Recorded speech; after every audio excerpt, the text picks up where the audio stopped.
He was cool. Like, I was like, holy shit, all of this makes sense. This dude's a fucking genius. He knows he's a fucking liability. He knows that, like, he gets in his own way.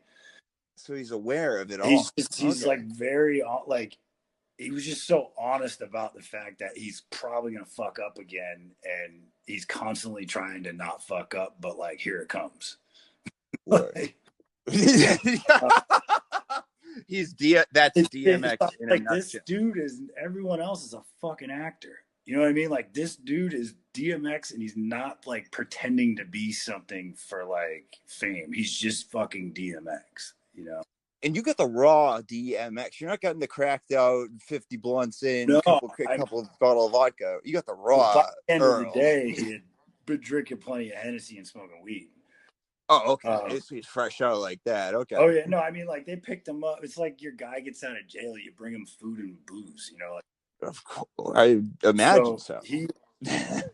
But the writer from the magazine, I thought, like, was a fucking idiot. Well, just made a dumb call and rented, like, a Dodge Charger with, like, tricked out wheels and shit. I was like, dude, he's going to want to drive this. We can't. Why did you rent? You should have rented, like, the dumbest car. And of course, I'd assume he insisted on driving. He was like, you get in the car, we're driving. And I was like, fuck, man. Because he had been drinking.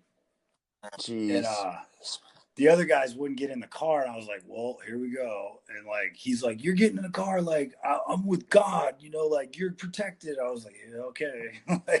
Oh my God. Allegedly, Dodge Chargers are called Hellcats, and they're the unofficial car of the hood. Yeah, no. And people like DMX showed up with like the biggest trigger possible. For real. At least you got to document it all, and that's all that matters. I mean, but then by the end of the night, like at like 2 a.m., we're in the studio and I'm watching, you know, the magic. I was like, holy shit, if you can keep this guy in a studio or on a stage, like, you're good. But his distraction level outside of that, like, there was a fist fight. The dude's got an old manager showed up, and then he got in a brawl, and then the dude DMX's dog ran away.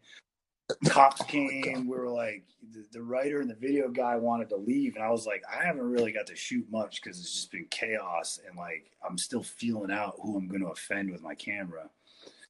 And how big was the entourage? It was like his crew fit in an SUV, but then we got to the studio where, you know, more people were waiting to celebrate with him. And, you know, here he had written rhymes in prison, and he had like a CD of like all like early 80s old school hip hop instrumentals.